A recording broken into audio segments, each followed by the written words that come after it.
20। এখন 20 বছর বয়স। জন্ম জেলা? আমার দাদুবাড়ি মানিকগঞ্জ। দাদুবাড়ি মানিকগঞ্জ, মানে আপনি কি মানিকগঞ্জে বড় হয়েছেন? না, আমার বড় হওয়াটা গাজীপুর। গাজীপুরে? জি। পড়াশোনা করেছেন? হ্যাঁ, পড়াশোনা করছি। ওকে, তো ঠিক আছে, শুরু করেন, শুনি কোথা থেকে কি হলো না হলো। আমার ছোটবেলাটা একদমই অন্যরকম ছিল।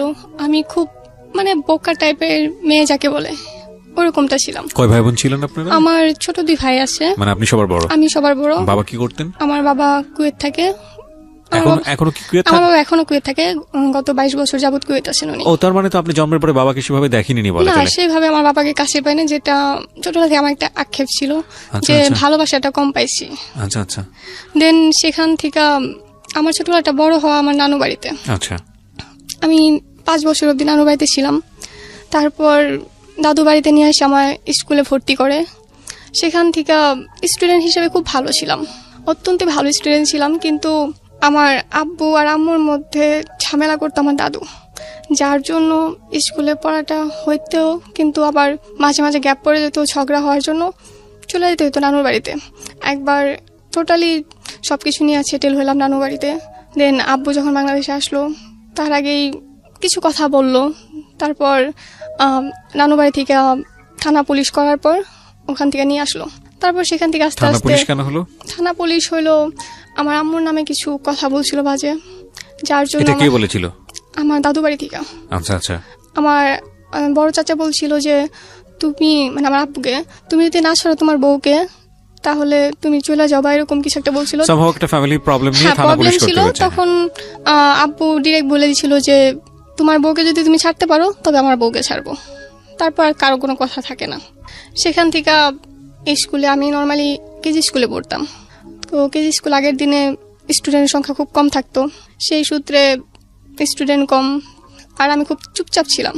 তারপর ওখান থেকে আমাদের কেজি স্কুলটা 3 পর্যন্ত ছিল, যেহেতু টাকা লাগতো প্রচণ্ড, সবার পক্ষে সম্ভব ছিল না। তারপর আমার ক্লাস 4-এ ভর্তি করানো হলো প্রাইমারিতে। সেখানে স্যারের খুব প্রিয় হয়ে উঠছি আমি, কারণ খুব ভালো স্টুডেন্ট ছিলাম। তো তখন থেকে আস্তে আস্তে আমার পড়ার প্রতি থেকে মনটা সরে আসলো। ফ্যামিলির ঝামেলা এই সমস্ত কিছু ভালো লাগতো না। তারপর ওখান থেকে একটা ছেলে আমায় খুব ডিস্টার্ব করতো আমার এলাকার। আমি যখন ক্লাস 4-এ পড়ি, প্রেম কি ভালোবাসা কি বুঝি না, বুঝার বয়সও না অ্যাকচুয়ালি। আমি হাফ প্যান্ট পরে দৌড়াই, তখন আমি গায়ে জামাও পরি না, এতটাই ছোট। তখন নর্মালি নিছি আমি। আমার আম্মা ওই ছেলেটাকে জামাই বলে ডাকতো সবসময়, কারণ আমি ছোট, ওইভাবে নেয়নি। কিন্তু ছেলেটা সত্যি সত্যি আমায় খুব পছন্দ করতো, এতটাই পছন্দ করতো যার জন্য আমাদের ওখান থেকে চলে আসতে হয়। আমাদের গাজীপুর আগে থেকে বাড়ি ছিল, কিন্তু এখানে আমরা সেটেল ছিলাম না। তারপর গাজীপুরে এসে সেটেল হইলাম।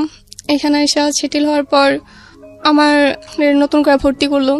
এখানে ভর্তি হওয়ার পর যেটা হলো, কোনো ফ্রেন্ড নাই, আমি চুপচাপ মানুষের কাছে সবাই কম আসে খুব। দেন আমি একাই থাকলাম স্কুলে। এটা কোন ক্লাসে? এটা তখন ক্লাস 8-এ। ক্লাস 8, ওকে। তারপর 3 মাস পর একটা মেয়ের সাথে আমার আলাপ হলো, ওর নাম তানিয়া। ওর সাথে আমার এত ভালো ফ্রেন্ডশিপ হইলো, মানে একজন আরেকজনের সাথে থাকতে পারি না। আমার আম্মা ওকে আমার বর বলতো, মানে ও যা বলতো আমি তাই শুনতাম। ও বিবাহিত ছিল। আমাদের এলাকা আর ওদের এলাকা পাশাপাশি ছিল। তারপর ওখান থেকে আস্তে আস্তে আমাদের বন্ডিংটা ভালো হলো, কিন্তু ও একটু অন্যরকম ছিল, একটু না অনেকটাই।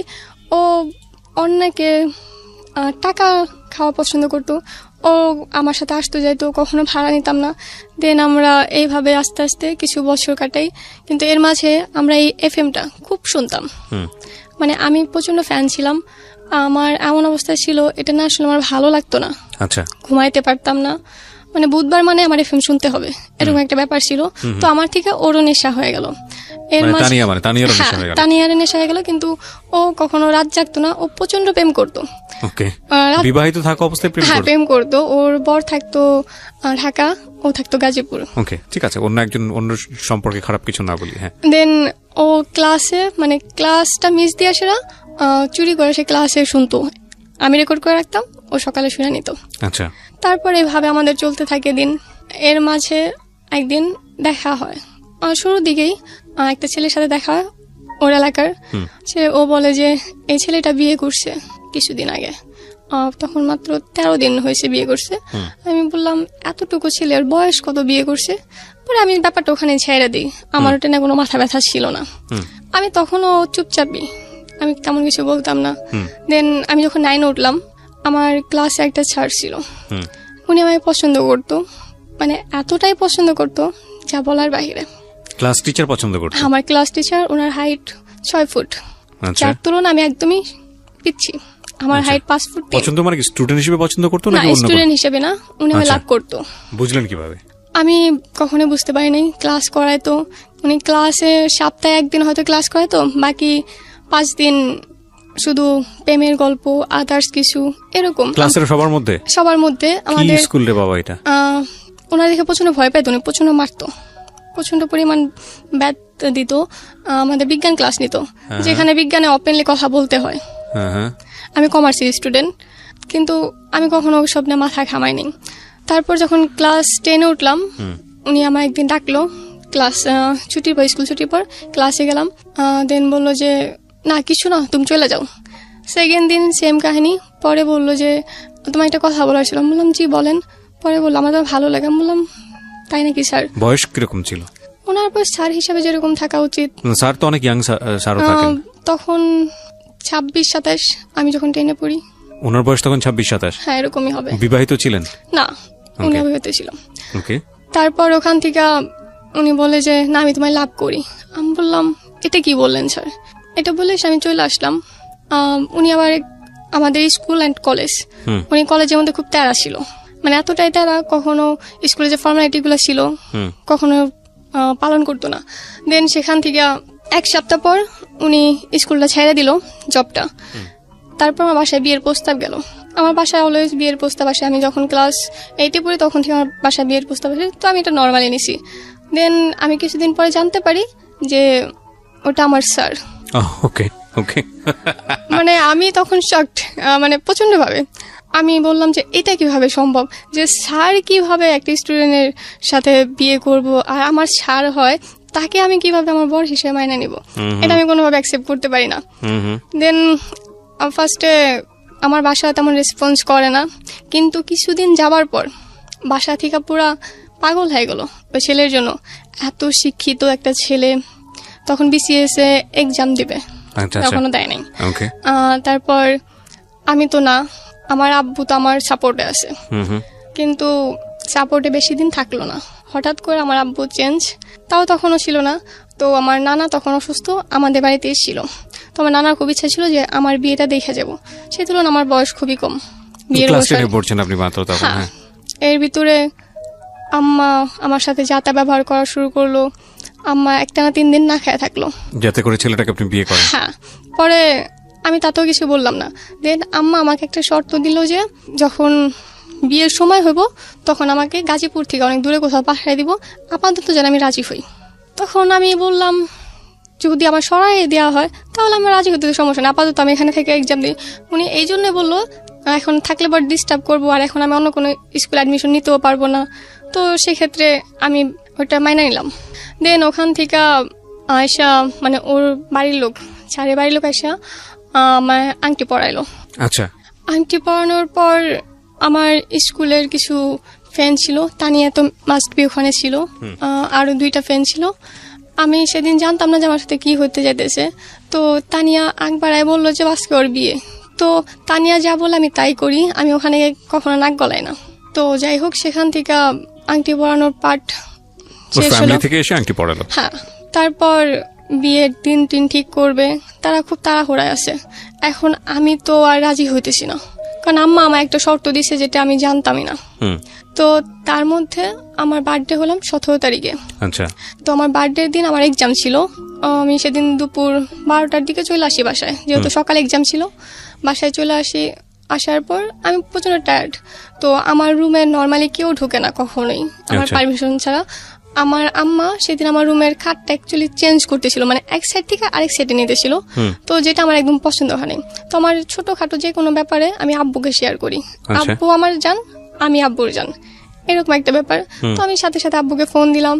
ফোন দেওয়ার পর আব্বু ফোনটা ধরতেছিল না। ওর মাঝে আমার স্যার ফোন দিল। 2বার ফোন দিছি, আমি ফোন 2বারই কেটে দিছি। আমার মানে মেজাজ প্রচন্ড খারাপ, আমি কেন তার ফোন ধরবো তখন।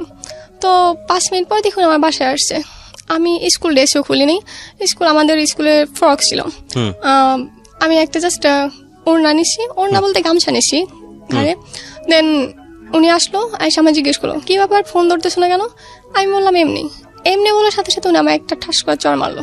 কোনো কথা না, জাস্ট উনি বলছে যে ফোন ধরো না কেন, আমি বলছি এমনি, উনি আবার চড় মারছে। প্লেসটা কোথায় ছিল, মানে আপনার বাসায়? আমার বাসায়, আমার রুম রাখা, আমি আমার রুমে গিয়ে, মানে টিভির রুম, আমার রুমে টিভি রাখা, ওখানে আমি গেছি। মানে আপনার বাসায় তখন ওর যাতায়াত ইজি ছিল? ইজি ছিল বলতে আসতো মাঝে মাঝে, আম্মা অ্যালাউ করতো। ওকে, মানে তখন শুধু এঙ্গেজমেন্ট হয়েছে। ক্লাসে গিয়ে পড়াতো, কি পড়াতো? বিজ্ঞান পড়াতো আমাদের। আচ্ছা, সবাই জানতো যে আপনার সঙ্গে এই এঙ্গেজমেন্টটা হয়ে আছে স্যার? হ্যাঁ, মানে উনি তখন স্কুল ছেড়ে দিছে আমাদের। ও স্কুল ছেড়ে অন্য স্কুলে চলে গেছে? তখন অন্য স্কুল যায় নাই, উনি আমার বাসায় বিয়ের প্রস্তাব পাঠানোর 1 সপ্তাহ আগে স্কুল ছেড়ে দিচ্ছে, যাতে স্কুলে ওনার কোনো কিছু বলতে না পারে। আচ্ছা আচ্ছা, ওকে। তো তখন কি করছে উনি? তখন উনি বেকার। বেকার অবস্থায় ওনাকে বিয়ে দিয়ে দিচ্ছে আপনাকে ওনার সঙ্গে? ওই বিসিএস ক্যাডার হবে, ওনার অনেক টাকা হবে। বিসিএস ক্যাডার তো হয়নি এখন পর্যন্ত, তার আগে মানে তারা ভাবছে যে শিক্ষিত, এত শিক্ষিত। কোথা থেকে পড়াশোনা করেছে ছেলেটা? ওনার বাসা ধামরাইল। না, পড়াশোনা করছে ইউনিভার্সিটি? আমি এত কিছু জানতাম না, অ্যাকচুয়ালি আমার ওনার প্রতি কোনো ইন্টারেস্ট ছিল না, ওনার প্রতি আমি কোনো। ঠিক আছে, আপনার গায়ে হাত তুললো, তারপর? হাত তুললো, আমি মানে খুব রেগে গেলাম। মানে সেকেন্ডবার উনি আবার প্রশ্ন করছে ফোন ধরো নাই কেন, আমি আবারও বলছি এমনি। উনি আরেকটা চড় দেওয়ার পর আমি চেয়ারে গিয়ে পড়লাম। চেয়ারটা আমাদের ছিল 15 বছর আগের, সেই চেয়ারটার সাথে সাথে ভেঙে গেল এত জোরে। মানে একজন টিচারের হাতে তো যথেষ্ট শক্তি থাকে না, সব টিচারের হাতে যে শক্তি থাকে বিষয়টা এরকম না, মানে উনি তো আগে বলছেন উনি প্রচন্ড মারতো, ওনার দেখা প্রচন্ড ভয় পাইতো সব স্যাররা, মানে স্টুডেন্টরা প্লাস স্যাররা ওনার অ্যাভয়েড করতো। আচ্ছা, এরকম একটা ব্যাপার ছিল। তারপর উনি আমায় আস্তে আস্তে মানে টোটাল 4টা চড় মারলো, মানে সময় যেত। ফার্স্ট 2টা মারার পর আম্মা আসলো, আম্মা আর আমার আঙ্কেল আসলো। আমার আম্মা এসে মানে আমার বাসায় এসে আমার গায়ে হাত তুলছে। আম্মা সেটা না তর্ক না করে জানালা দরজা বন্ধ করে সে আমাকে যাতা বলা শুরু করলো। মানে ওই ছেলের প্রতি এতটাই মুগ্ধ। Very strange. আপনার বাবা তখন কোথায়? আমার বাবা বাহিরে, দেশের বাইরে। এই বিষয়টা জানতো যে পুরো বিষয়টা? উনি তখনও জানতো না। না, মানে আপনার এঙ্গেজমেন্ট হয়ে গেছে, বাড়িতে আসতেছে, ওটা উনি জানতো, কিন্তু জানতো আমার মতে, কিন্তু ভিতরে কি হয়েছে সেগুলা কিছুই জানতো না। সেটা আমিও জানছি পরে আব্বুর কাছে। ওকে, যাই হোক, তারপর স্টেপ বাই স্টেপ তারপর ওখানে থেকে আমি আর কিচ্ছু বললাম না। আমার চোখে একটু জল ছিল না, আমি কান্নাটা ভুলে গেছিলাম। এতটা খারাপ লাগছে আমার যে আমার মা আমাকে সাপোর্ট না করে বাহিরে একটা ছেলেকে সাপোর্ট করতেছে। বিকজ আপনার বয়সটাও তো ওই সময়টাতে একেবারেই অল্প, ক্লাস 10 এ পড়ছেন মাত্র। হ্যাঁ, তারপর ওখান থেকে আমি বেরোয় গোসলে গেলাম। গোসলে গিয়া ড্রেস, নর্মাল একটা ড্রেস, বাসার ড্রেসে পরে আমার শ্বশুর বাড়িতে, আই মিন আমার ফুপু, ছোট ফুপুকে আমি শাশুড়ি আম্মা আর ফুপাকে শ্বশুর আব্বা বলি। তো অলওয়েজ এই নামেই বলি, সবাই এই নামেই চেনে। মানে এটা কি শখ করে বলে? এমনি? হ্যাঁ, শখ করে, ছোটবেলা থেকে বলি। তারপর ওখানে চলে গেলাম। তো ওখানে গিয়ে সেরা ফুপি বলতেছে যে কি হয়েছে, আমি কিছু বললাম না। 3-4 বার জিজ্ঞেস করার পর আমি ফুপায় কান্না করতেছি, মানে প্রচন্ড জোরে কান্না করতেছি। পরে আমার গালে দেখতেছে 5টা আঙুলের দাগ। পরে বলছে এগুলো কি? আমি বললাম, পরে সবকিছু খুলা বললাম। আর আম্মা এগুলো সব চেয়ে চেয়ে দেখছে। পরে ফুপি খুব রেগে গেল, ফুপাকে ফোন দিল। তারপর ফুপাও খুব রেগে গেল, কারণ ফুপা আমায় খুব ভালোবাসে, ফুপার কোনো মেয়ে নাই, আমাকে অলওয়েজ মেয়ের চোখে দেখে। ইনফ্যাক্ট মানে উনি আমায় এত আদর করে যা হয়তো নিজের সন্তানকেও করে না। দেন আব্বুকে ফোন দিল। আব্বু তখন সন্ধ্যা, আব্বুকে ফোন দেওয়ার পর আব্বু তো খুব চেতে গেল। আব্বু একটা কথা বললো, আমার মেয়েকে আমি কোনদিন ফুলের টোকা দেয়নি। সেখান থেকে বাহির একটা ছেলে আইসা কি করে মেয়ের গায়ে হাত তুলে। কেবল এঙ্গেজমেন্ট হয়েছে, বিয়েও হয়নি। তো আব্বু এটা বললো, বলার পর আব্বু বললো যে আমার স্কুলের সাইড যাও, আমাদের এলাকায় পুলিশ ফাঁড়িটা, বললো ওখানে যাও, যাই একটা জিডি করে আসো। এটা তো ভয়ঙ্কর রূপ ধারণ করতেছে। ওকে, তারপর এটা বলার পর আমার ভালো লাগলো যে আব্বু আজও আমায় ভালোবাসে আগের মতো। এটা কিন্তু আপনার বাবা তো তখন মার সঙ্গে কথা বলতে পারতো, আপনার মার সঙ্গে ডিরেক্টলি কথা বলতো। অ্যাকচুয়ালি ব্যাপারটা ওরকম ছিল না। তখন আমাকে আমার হাতে, পায়ে, গলায়, আমার ঘরের চারপাশে শুধু তাবিজ ছিল। মানে বিয়েতে রাজি করানোর জন্য আমার তাবিজটা পুরো ফেরা ফেলছিল। মানে আমি যত কনভিন্স, আমি এসব অন্ধবিশ্বাসে কখনো বিশ্বাস করতাম না, ইনফ্যাক্ট আজও করি না। তো সেখান থেকে আমায় বলা হলো যে তুমি যাও ফুপিকে নিয়ে গিয়া জিডি করে আসো। তো ভালো, সন্ধ্যার পরে ফুপি বললো যে একটা তো সমাধান হয়েছে, তাহলে এখন যা গিয়া কেক নিয়ে আয়। প্রতি বছর আমার বার্থডেটা খুব বড় করে করা হয়। তো কেক আনলাম, কেক এনে রাত্রেবেলা কেক টেকাইটা। তো সকালবেলা ফ্রেশ একটা মুড নিয়ে উঠলাম।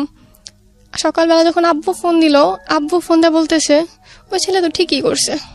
আচ্ছা, আমি তখন শকড, ফুপিও শকড যে কি বলতেছে, এক রাতের ভিতরে একটা মানুষ কিভাবে চেঞ্জ হতে পারে। পরে আমি বললাম যে বাদ দাও, তোমার ভাই চেঞ্জ হয়ে গেছে, তোমার ভাইও তাবিজের পাল্লায় পড়ে গেছে। ঠিকই করেছে বলে কি বলতেছিল যে এই কারণে ঠিক করেছে? কোনো কিছু না, জাস্ট বললো যে ঠিক করছে। আমি এটা মানতে পারতেছিলাম না, কিভাবে এটা ঠিক করলো। আমি যদি খুব খারাপ একটা কাজ করি তারপরও আমার বাড়িতে এসে আমাকে মারবো, এটা কেউ মেনে নিতে পারবো না। আব্বুর ফার্স্টে রিয়াক্ট আর পরে যে রিয়াক্টটা করলো সেটা আমার জন্য একটা মানে জীবন্ত লাশের মতন একটা ব্যাপার ছিল।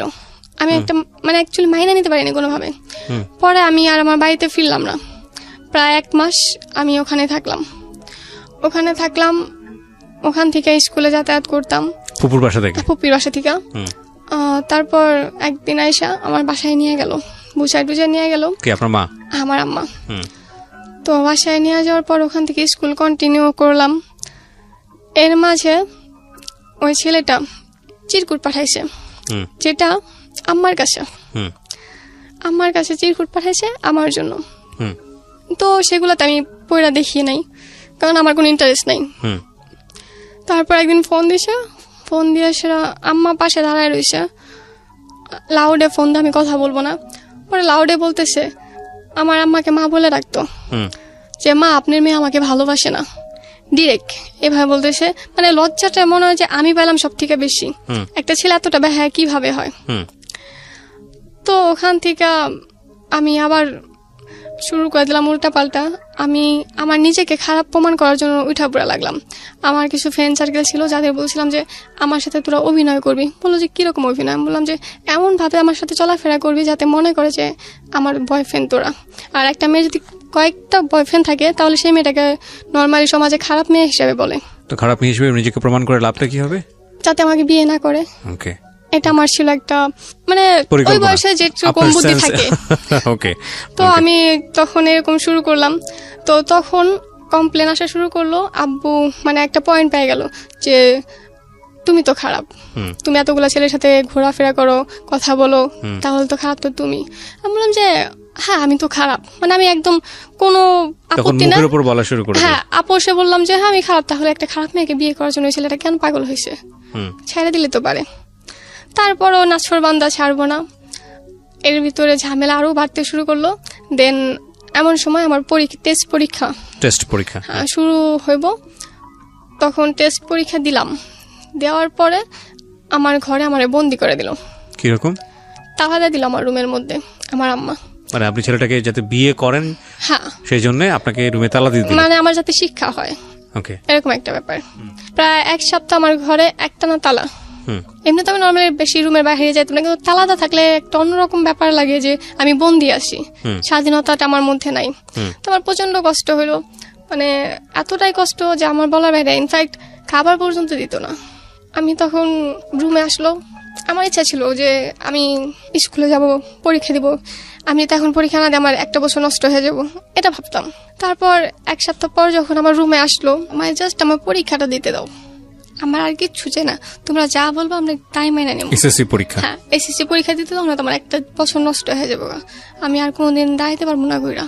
পরে অনেকক্ষণ ভাবলো, তারপর বললো যে আচ্ছা ঠিক আছে, আমরা কেউ একজন ধরে নিয়ে আসবো, মানে এই জন্যই যাতে আমি পালায় না যাই।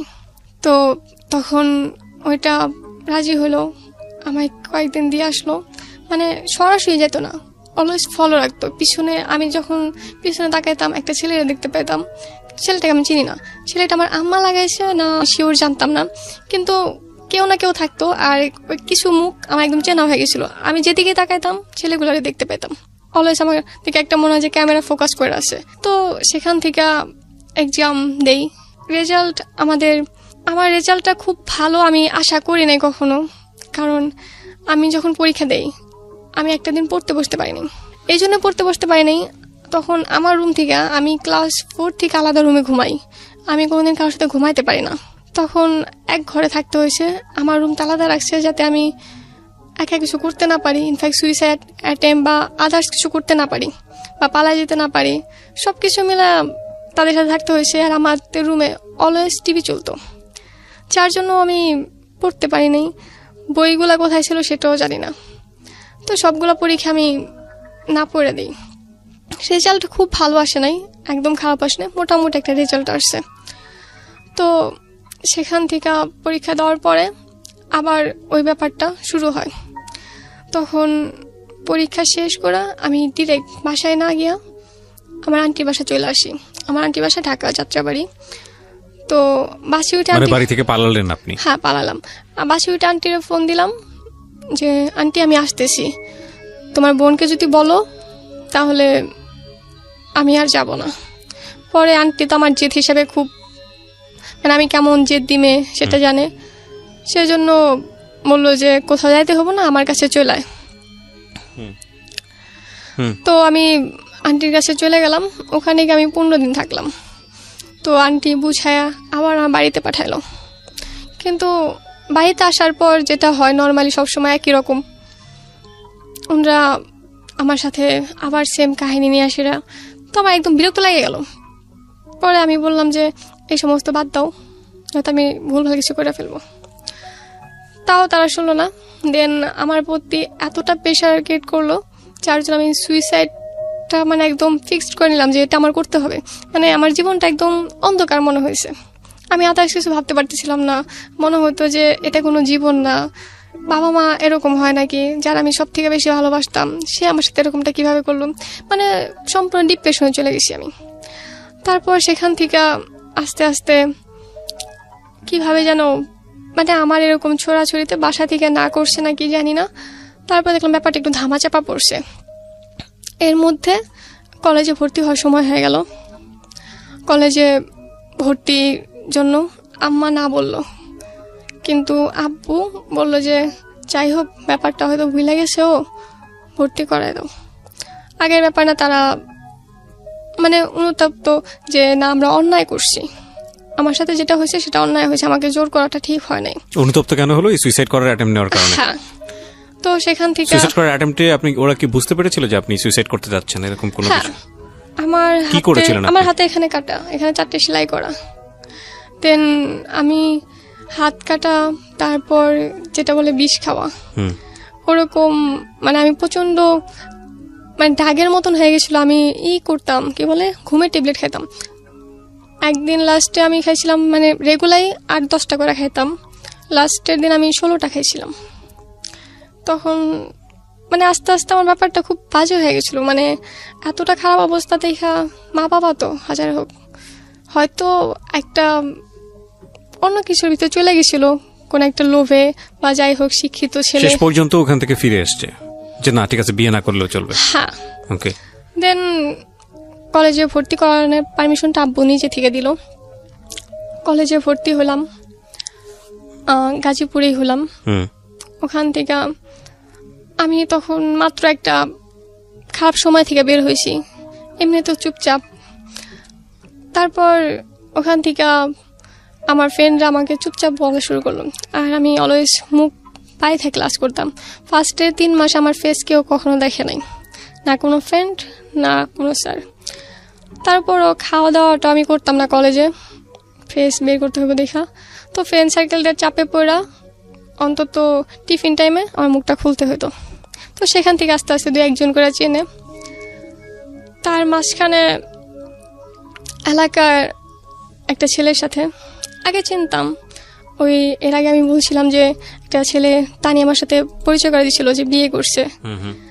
তো ছেলেটাকে আমি অ্যাকচুয়ালি পছন্দ করতাম না, মানে দেখতে খুব সুন্দর, যেমন লম্বা তেমনি বডি ফিটনেস। আমার মনে হতো ছেলেটা খুব অ্যাটিটিউড নিয়ে চলে। আমার আবার অহংকারী মানুষ একদম পছন্দ না। আচ্ছা। আমার আবার গরিবদের খুব ভালো লাগে, অহংকারীদের খুব অপছন্দ করি আমি। আর এটার কারণ হইলাম আমার বাবার প্রচন্ড টাকা, কিন্তু আমার মনে হয় যে টাকা থাকলে পরে কেউ ভালো মানুষ হতে পারে না, ভালোবাসা থাকে না। মেন কথা ভালোবাসা থাকে না, কারণ আমি যেটা সব থেকে বেশি ভুগছি, ভালোবাসা কম ছিল আমার মনে হয়েছে। কারণ যদি ভালোবাসা থাকতো আমার মা হয়তো বা তখন আমার পাশে থাকতো। ওই খাওয়ার সময়টা আমি আমার পাশে পাইনি, তো সেই জন্য ওই ছেলেটাকে আমি তেমন পছন্দ করতাম না। তো ওদের একটা দোকান ছিল, ওর চাচার দোকান, তো সেখানে ও জব করতো। আমার আম্মা আবার ওই দোকানের যত গহনা আছে ওখানেই বানায়। তো ঈদের পর ছিল সময়টা, যেহেতু ছুটির টাইম থাকে, কিন্তু আমাদের কলেজ ঈদের 3 দিন পরে খুলে। তো সেই ক্ষেত্রে আমার একটা গহনা বানানোর ছিল, তো আম্মা বলে যে ওই দোকানে যাইতে হবো। আমি 2 দিন ঘোরার পর ওই দোকানটা খোলা পাইনি। পরে আম্মাকে আমি ফোন দিয়ে বললাম যে না, এটা সম্ভব না, আমি আমার পরিচিত দোকান আছে সেখান থেকে করব। আম্মা বললো যে না, তুমি ওখান থেকে বানাইবা। তো সেক্ষেত্রে বাধ্য হয়ে আমি ওখানে গেলাম। ওখানে যাওয়ার পর ছেলেটার সাথে আমার আবার দেখা হলো। দেখা হওয়ার পর হাই হ্যালো যেটা হয় নর্মালি। ছেলেটা গহনার দোকানে কি করতো? তখন ওই দোকানে জব করে, মানে ওর চাচার দোকানেও জব করে। আমি অর্ডার দিয়ে আসলাম, পরে দোকানের রুলস যেটা নাম্বার দিতে হয়, হয়ে গেলে পরে ফোন দিব। তো আমার ফোনে একটা সিস্টেম ছিল যেটা আমার ফোনে যে কটা নাম্বার সেভ করা, শুধু ওখান থেকে কল আসবে, তার বাইরে কোনো নাম্বারে কল আসবে না। তো ছেলেটাকে আমি বলছি যে ভাইয়া আপনার নাম্বারটা দেন, আর সেভ না করলে আমার ফোনে কল আসবে না। তো উনি একটু অন্যরকম ভাবে নিয়েছে, একটা মেয়ে আমার নাম্বার চাইছে, মানে ব্যাপারটা একটু অন্যভাবে নিয়ে নিছে। পরে উনি অন্য নাম্বার থেকেও ট্রাই করছে যে আসলে সত্যি বললো না মিথ্যা। তো ট্রাই করে দেখে যে না, আমি সত্যি বলছি। তারপর নেক্সট টাইমে যখন আনতে গেলাম, তখন উনি আমার ফেসবুক নাম্বারটা, মানে অ্যাকাউন্টটা রেখে দিল। ফেসবুকে আমাদের আস্তে আস্তে ফ্রেন্ডশিপ হয়। যে ছেলেটাকে আমি ফেসবুক অ্যাকাউন্ট আপনি কেন দিলেন? আপনি এতটা কনজারভেটিভ ভাবে চলেন। আমি পছন্দ করতাম না, তারপরও কেন জানি না হঠাৎ করে তার জন্য আমার একটা অন্যরকম ফিল আসলো। তো ফেসবুক অ্যাকাউন্টটা যাওয়ার পর দিয়ে দিলাম। আস্তে আস্তে হাই হ্যালো থেকে খুব ভালো ফ্রেন্ডশিপ হলো। তারপর ফোন নাম্বার নিল। একদিন বললো যে আমি তোমাদের কলেজের ওখানে যাব, আমাকে নিয়ে যাবা? বললাম কেন, আপনি চেনেন না? পরে বললো না, এমনি যাবো, আমার ফ্রেন্ড আছে তো ওখানে মিট করতাম। তারপর আমার সাথে কলেজে গেল সকালে। সেখান থেকে আসার সময় সেম, আমি এখন আসবো কি? পরে সেখান থেকে মানে আসা যাওয়াটা শুরু হলো। তারপর ওর আবার শনিবার দিন ছুটি থাকে, যেহেতু জুয়েলার্সের দোকান। তারপরে আবার একদিন আমাদের রোডে, মানে কোনাবাড়ি রোডে প্রচন্ড জ্যাম থাকে, প্রচন্ড পরিমাণ, কারণ ফ্লাইওভার হইতেছিল, এখন কমপ্লিট, সেজন্য জ্যাম থাকতো। তো জ্যামে পড়ছি রাত্রি প্রায় 7টার উপরে বাজে। আমার কোচিং শেষ করে বের হইতে 6টার মতন বাজে। তো ওদিকে রাত হয়ে যায়, 7টার মধ্যেই সন্ধ্যা। তো উনি আমার ফোন দেয় যে কোথায় তুমি? আমি বললাম যে আমি তো কলেজ গেট আছি, সো এখানে জ্যামে আছি, আপনি কি আমার ফোনে কিছু টাকা দেবেন? বাসায় ফোন দেওয়া বলতাম যে আমি জ্যামে আছি, নয়তো টেনশন করব। উনি একটু অন্য মাইন্ডে নেয় না, তবে ওনার ফ্রেন্ড সার্কেল দিয়ে যখন বলে ওর মানে তানির বান্ধবী, আমি তানি সবার থেকে টাকা খাইতো, তো আমায় ওরকমই ভাবছে ওর বন্ধুরা। পরে আমি তো টাকা পরে দিন দিয়ে দিব, ইনফ্যাক্ট আমি দিছিলামও, নেয় নাই। তো যাই হোক, উনি বললো যে আচ্ছা তুমি থাকো তাহলে, আমি আসতেছি। তো আমি কলেজ গেট নেমে গেলাম। নেমে যাওয়ার পরে আমি কিছুক্ষণ দাঁড়ায় রইলাম। তারপর দেখি 2টা রিক্সা নিয়ে আসছে। তো রাত্রিবেলা একটা ছেলে একটা মেয়ে নিতে আসছে, কেন জানি না ওই ছেলেটার প্রতি আমার বিশ্বাস জাগলো। আসলো, রিক্সায় বসছি, মানে কারো গায়ে কারোর সাথে একটু ছোঁয়া লাগে নাই, এতটা আমাদের দূরত্ব ছিল এক রিক্সা থাকা সত্ত্বেও। তো আমার সেখান থেকে আরো ভালো লাগলো যে এই যুগে এত ভদ্র ছেলে পাওয়া যায়। তারপর সেখান থেকে আমাদের বন্ধুত্বটা আরো ঘনিষ্ঠ হয়। তারপর আমার মাথায় আসলো যে তানি একদিন বলছিল যে ছেলেটার বিয়ে হয়েছে। তো আমি জিজ্ঞেস করলাম যে আচ্ছা, তানি বলছিল যে আপনার বিয়ে হয়েছে, এটা কি সত্যি? পরে বললো না, মানে কিছুক্ষণ ভাবার পর উনি ডিরেক্ট না বলে দিল। তো আমি সেটা না আর বেশি ভাবি না, কারণ আমি ওনাকে হঠাৎ করে খুব বিশ্বাস করে ফেলছি। আর উনি এটাও সাথে বললো যে তুমি কখনো তানির সাথে কন্ট্যাক্ট করো না, কন্ট্যাক্ট করলো আমার ব্যাপারে জিজ্ঞেস করো না। পরে আমি মানে আর জিজ্ঞেস করি না ওনার ব্যাপারে। তারপর আস্তে আস্তে আমাদের ভিতরে একটা ভালো লাগা তৈরি হয়। যখন ভালো লাগাটা, মানে আমি ওনার প্রতি, ওনার ব্যবহার সব কিছুতে আমি একদম ফিদা। এর মাঝে উনি প্রচণ্ড গিল্টি ফিল করতেছে, তো আমার কাছে একটা টিট চাইছিল, তো সেটা দেওয়ার জন্য আমি একদিন গেছি। দেন উনি বললো যে মানে আমি এখন খাবো না। পর আমি জোর করার পরে উনি গেল, কিন্তু আমরা দই নিয়েছিলাম 2টা, কিন্তু দইটা একদমই খাইলো না। পরে আমি চলে আসলাম। তারপর ওখান থেকে বাসায় গেলাম। বাসায় যাওয়ার পর রাতে ফোন দিল, বললো যে তুমি আমায় একটা প্রশ্ন করছিলা, আমি তোমার মিথ্যা কথা বলছি। আমি বললাম কি মিথ্যা বলছেন? পরে বললো যে আসলে আমার বিয়ে হয়েছে। আমি তখন মানে আকাশ থেকে পড়লাম এরকম একটা ব্যাপার, কারণ তখন আমি অলরেডি ওনার প্রতি অনেকটাই ফিদা হয়ে আছি। আপনি তখন কলেজে পড়েন? আমি তখন কলেজে ও পড়াশোনা করতো না? না, ও পড়াশোনা করতো না বলতে ওর বাসা থেকে ছাড়াই দিচ্ছে। ও একটা গোল্ডের দোকানে কাজ করতো কর্মচারী হিসেবে? হ্যাঁ। আচ্ছা, স্ট্যাটাসটা বোঝার জন্য বলছি। হ্যাঁ। দেন ওখান থেকে আমি বললাম যে যাই হোক বাদ দেন এসব, আমরা তো বন্ধুর মতন থাকি। পরে বন্ধুত্ব থাকাকালীন ও আমায় বলে যে না, যেহেতু তুমি আমার বন্ধু, আমার লাইফে সব ঘটনা তোমার জানা উচিত। পরে আমি জিজ্ঞেস করলাম আচ্ছা কি? পরে বললো দেখো আমার মাথায় সমস্যা ছিল, মানে ওর বাসা থেকে এতটাই প্রেশার দিত ওরে, মানে ও খুব ভালো স্টুডেন্ট, মানে এতটাই ভালো, ক্লাসের টপার ছিল। ওকে। টপার ছিল তো ওর বাসা থেকে অলওয়েজ ফোর্স করতো যে পড়ালেখা ছাইরা দেয়। ইনফ্যাক্ট 2 বার পড়ালেখা ছাড়াইছেও। আচ্ছা। কিন্তু ও পড়ালেখা কখনোই ছাড়তে চাইতো না, যেহেতু একজন স্কুলের টপার ক্লাসের, সো সে কখনো ছাড়তে চায় না পড়ালেখা। তারপর ওর বাবা জুয়া খেলতো, তাস খেলতো, তো হাইরা যেত। ওর মা গার্মেন্টসে কাজ করতো, কিন্তু ওর মা যখন টাকা দিতে চাইতো না, ওর বাবা ওর মারে মারধর করতো, মারধর করে টাকা নিত, নিয়ে তবুও জুয়া খেলতো। ছেলে মেয়ের পড়ালেখা, ভবিষ্যৎ এই সমস্ত নিয়ে কিচ্ছু ভাবে নাই কখনো। ওনার শুধু একটা নেশা ছিল, নেশায় গেলে যেটা হয় নর্মালি। তারপর সেখান থেকে ওর পড়ালেখা চাপ ছাড়তে হইব, এইগুলা ভাবতে ভাবতে ওর মাথা খারাপ হয়ে যায়, মানে পুরোপুরি পাগল হয়ে যায়। তো পাগল হওয়ার পরে যখন ঠিক হয়, প্রায় কিছু মাস লাগে সময়, ঠিক হওয়ার পরে ওর বাবা যৌতুক নিয়ে ওরে বিয়ে করায়। ওকে ওকে। মানে শুধুমাত্র যৌতুকের জন্য। ও তখন মাত্র ক্লাস 10-এ উঠছে। Very strange. ওকে। তারপর মানে একটা বাচ্চা ছেলে তাকে বিয়ে করায়। আর ওর যখন বিয়ে করায় মাত্র ঠিক হয়েছে, আর একটা যখন বাচ্চা জন্ম নেয় তখন কিন্তু সে কিছু বুঝে না, সেরকম একটা ব্যাপার থেকে বের হইতে সময় লাগে, সেই সময়টা তাকে দেওয়া হয় না। ওর যখন যা বলা হয়তো ও তাই করতো। তো সেখান থেকে ওরে 2 লাখ টাকা যৌতুক নেয়া বিয়ে করায়, কিন্তু 2 লাখ টাকা দেওয়ার কথা ছিল, কিন্তু দেয় মাত্র 1 লাখ টাকা। আর ওদের বাড়ি থেকে গয়না দেয়। ও এগুলো না কোনো মাথা ব্যথা ছিল না। তারপর সোহানের বউ বাসুর ঘরে ওরে যখন রেখে আসে, আর ও তো সোহান তো বাচ্চা, কারণ ক্লাস 10-এ পড়ে। আমার বেলা তাই মনে হয়েছে আমি একটা বাচ্চা মেয়ে। সো সেম যদি আমার এসে হয় তাহলে তাই মনে হবে।